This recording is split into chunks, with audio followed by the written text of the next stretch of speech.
Hello, I'm Neka Wealth. Today I'll be sharing with you how I got rid of motion sickness. It's something that I've battled since I was a child, and it just takes away the joy from traveling. So, if motion sickness is something that you or somebody that or someone you know struggles with, then keep watching. Now, what is motion sickness? It is simply an overwhelming feeling of unwellness that you get when you travel. You could have car sickness, air sickness, sea sickness, depending on the kind of means of transportation that you take. I'm yet to meet anyone or hear of anyone that has all motion sickness. That would just be miserable. Thankfully, I only have the car sickness. It only happens when I travel by bus, by car, when I'm in a vehicle. Travel long distances a lot. You might want to cope with motion sickness by skipping your meals, by starving yourself. Don't fall for that trap. I did that a lot and I paid for it dearly.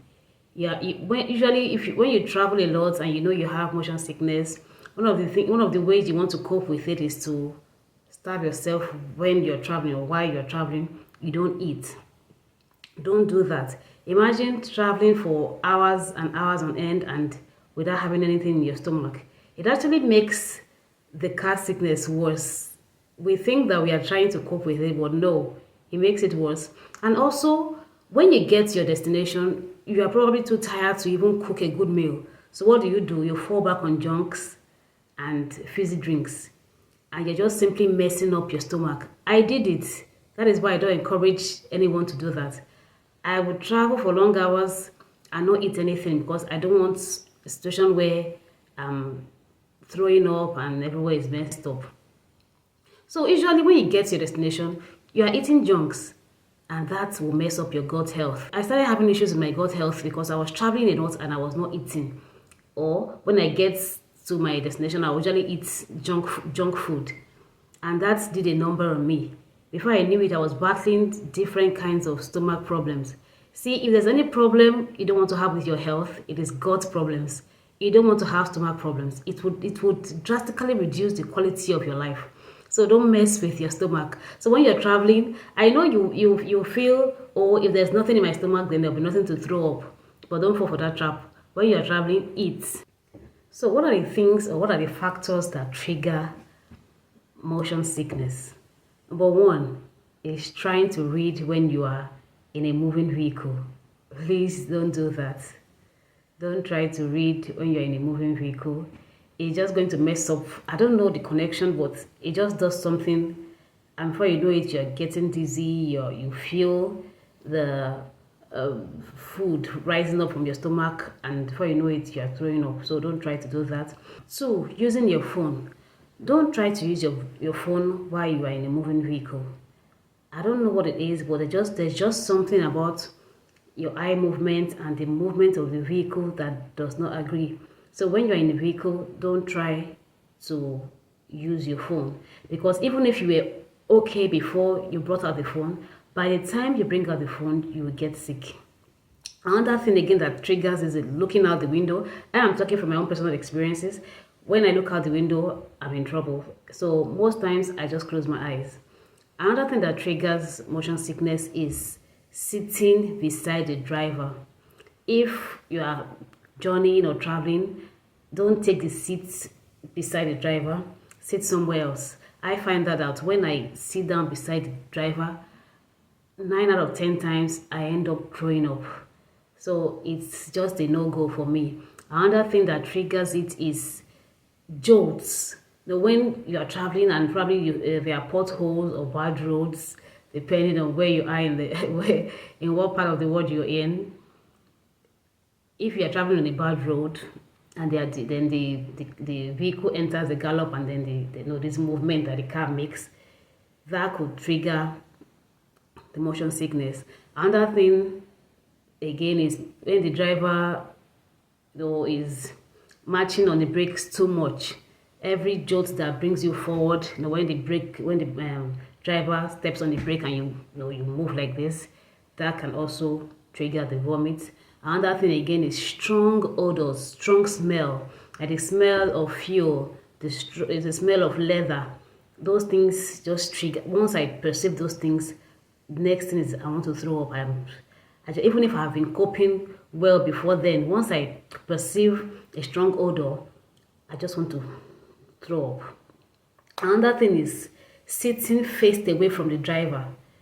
I think this happens mostly in buses and in trains. And there are seats that face away from the driver. If you sit down on those kind of seats, it will trigger your motion sickness times 10. I can't even try it. If I sit down faced away from the driver, I just know I'm going to be in trouble. So when I sit eyes forward so that I'm facing the driver. I don't know if you get that. Once you sit down facing the windscreen, as that's the one at the front and not the one behind the bus. Now, some people believe that motion sickness only happens when you are traveling a long distance. That is not exactly correct. You can be going on a 5-minute journey and you're miserable throughout that 5 minutes. So it's not about the distance or the length of time you spend in the vehicle. You could spend 1 minute in the vehicle, you could spend 2 minutes in the vehicle. If there are triggers, you can be sure that you experience motion sickness. And personally for me, I think after a while, motion sickness becomes psychological. What do I mean by that? For me, once I'm traveling, even just the thought of the trip makes me miserable. I'm already feeling sick. I'm already feeling unwell from just the thought of, oh, I'm going to be in a bus. How will I cope?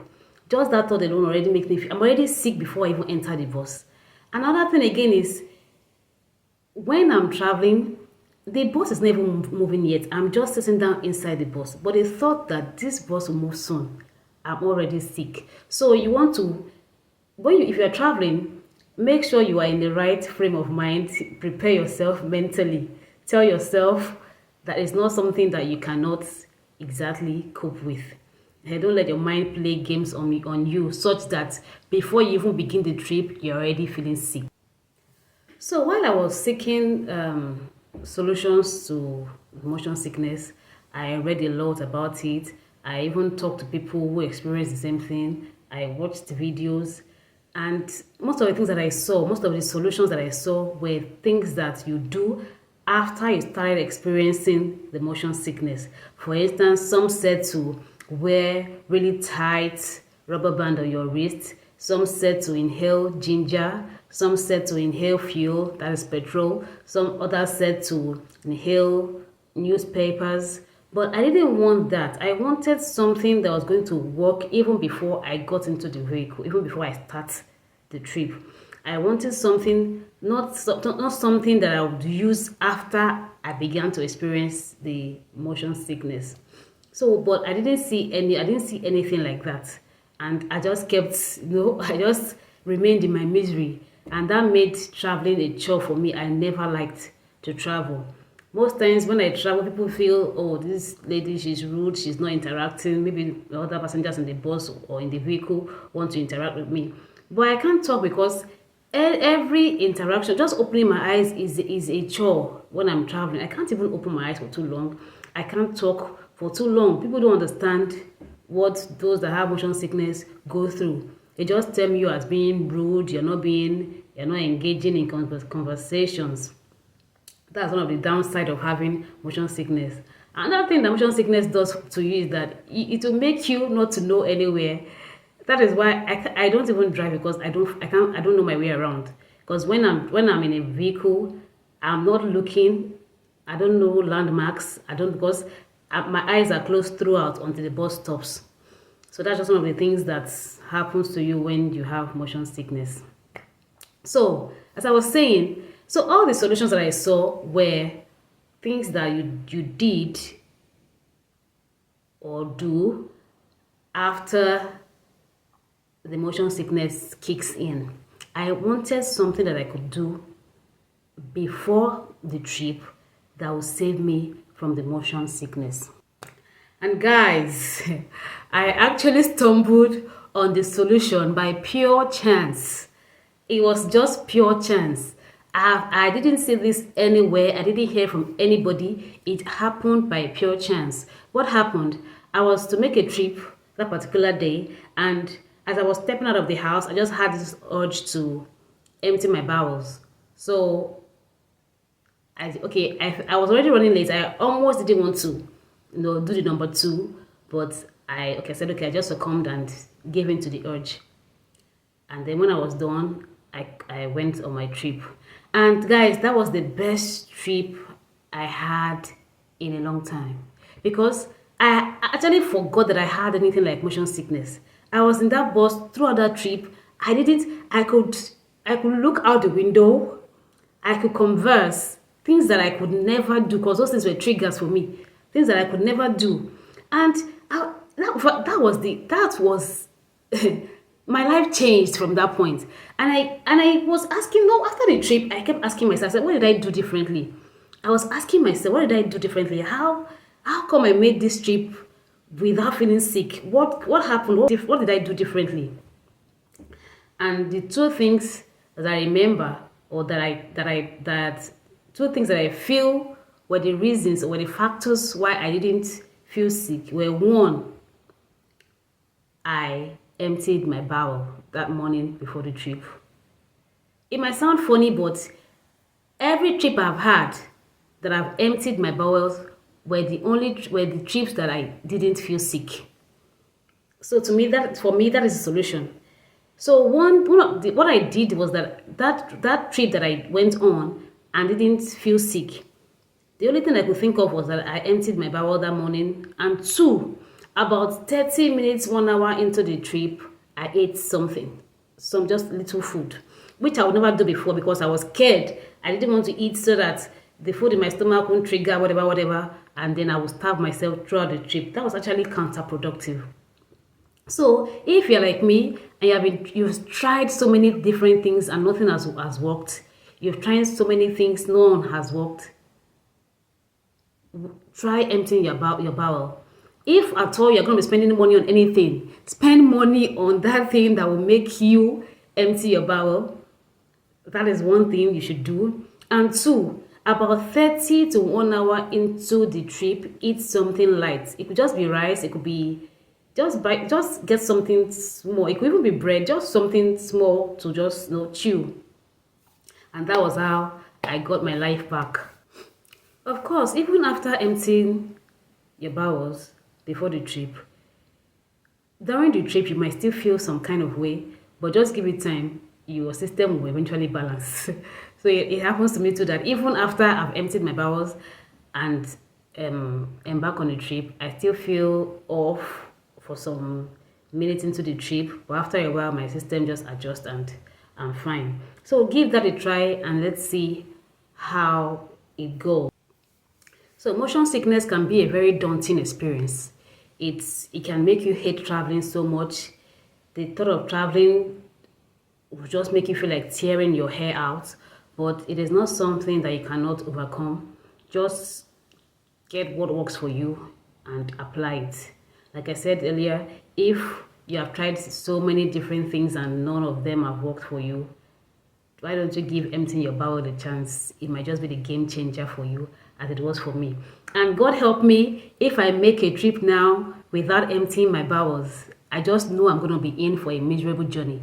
So I try as much as possible to make sure that I do the number two, that I go before I embark on any trip. And so far it has been working like magic.